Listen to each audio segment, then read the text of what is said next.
today we're going to be talking about how to mentally prepare for going back to school. You don't want to go back to school just feeling like you can't handle it or anything like that. So we're going to show you how to mentally prepare for school.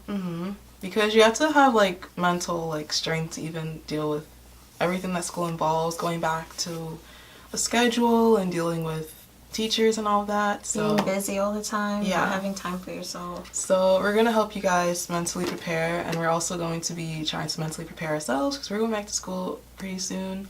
So the first tip is to just reflect. And I think that it's important to reflect on the last school year and just think about what went well and what you feel didn't go so well, so that you can kind of think about what you can do better for the next school year and how you can make the next school year better than the previous one. But also once you reflect, kind of just use that initiative to vote to make the school year better, but don't constantly reflect on everything from the last school year, because you want to stay in the moment and move forward. But I still think it's important to reflect because you can think about how you can make this coming school year better if you come across the same situations.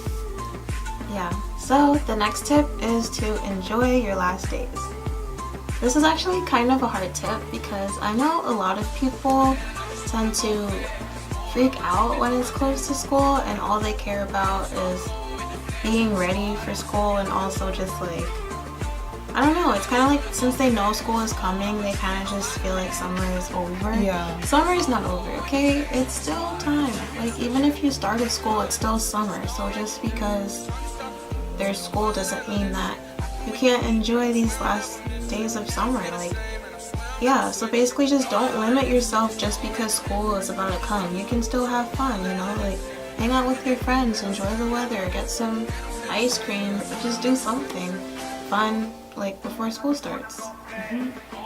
So the next tip is to visualize. So this is something that a lot of athletes do before they're doing a game or something like that. So basically what you want to do is imagine yourself in school, but everything is going really well. So an example would be you're picturing the first day of school, and you're going to be super prepared, super organized, super ready, you're excited, you go in, you're happy, and you see all your friends, your teachers are really great, and you enjoy all of your classes, and you're healthy, and you're happy, and you're just doing well overall. And if you just visualize that, then that's reinforcing a positive image in your mind. And so when you go into actually starting school, then your mind will already be in a positive place, and you'll more likely encounter those experiences in real life.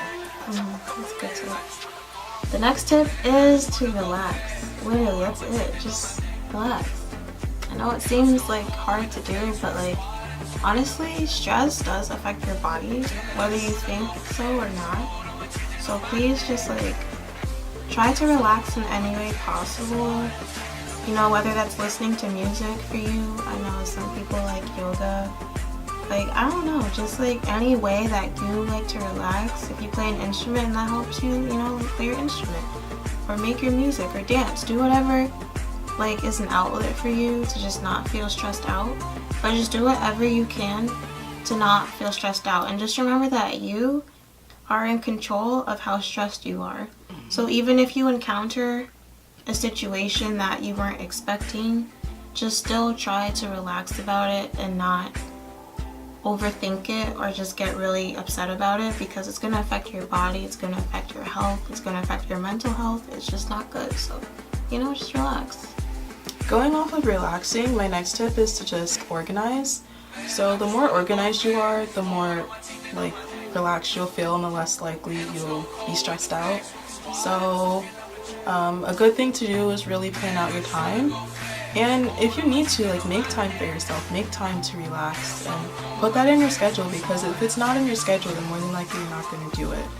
And another important thing is to prioritize, because especially when it's coming back to starting school, you want to make sure that you're getting your big, important assignments out the way, so that they get done, and then you can still you'll feel like once you get those big tasks out the way, you'll have time to do whatever else you want to do.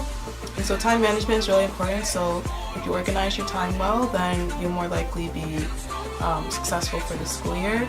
And not only managing your time well, but organizing like your things. So like having everything all packed up in your backpack and making sure you have all the materials that you need for your classes. From experience, I know that staying organized does help you not to lose things, because it's really easy to lose your favorite pencil or your house keys.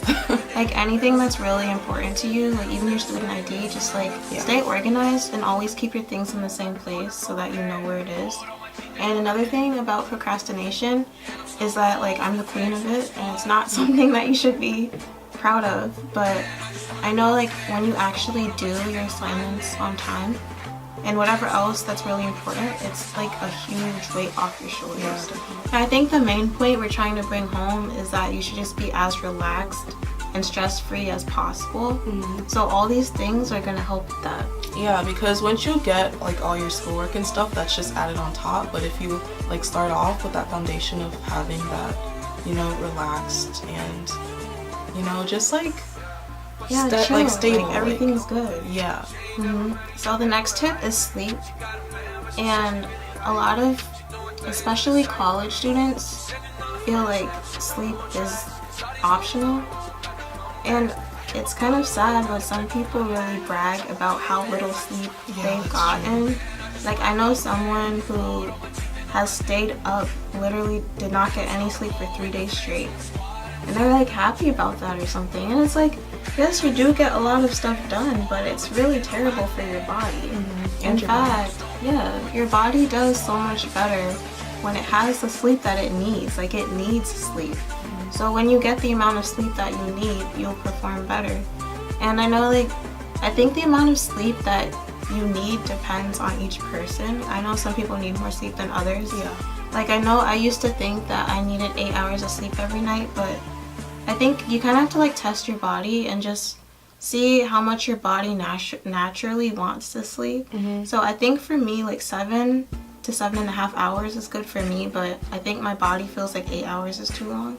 But it just depends on the person. So I think just it's important to just set a bedtime. It kind of makes it easier for your body to already be used to going to bed at that certain time. So once you're in bed, you kind of just fall asleep. It's a lot easier. Instead, if you're used to like going to bed and waking up at different times, if you go to bed early once, like in 2 weeks, then your body's gonna force itself to stay up because it's used to that. So I would just say set a routine for your sleep pattern, and also just make sure that you organize your time in a way that you get enough sleep so that you're energized. The last tip is to just have gratitude and just, I kind of wanted with this tip with gratitude, basically if you just find the good in every situation. So gratitude is basically doing that. You're thinking about things that you're grateful for, things that you have that you appreciate. So if you, maybe you're not looking forward to the school year, but you know, at least be grateful that you got through the last school year. You know, be grateful that, you know, you're able to go to school, and be grateful if you have, you know, if you have good friends in school, be grateful for your friends, and just stay positive. Like I think that to have a really good school year, it's important that you decide that you want to have a good school year. Like you have to mentally like decide that you're going to enjoy the school year. And if you're staying grateful and you're looking for the positive things in like every moment, then that's a really great way to mentally prepare, because when things get difficult, when things get hard, if you're still looking on the bright side, then it's going to be a lot easier for you to deal with everything. So those are all our tips for how to mentally prepare for going back to school. We hope you enjoyed this video and that it was really helpful. If you have any other tips, then leave them in the comments below. If there's any other back to school videos you'd like us to do, leave them in the comments below. Yeah, thanks guys for watching, and we'll see you in our next video. Bye.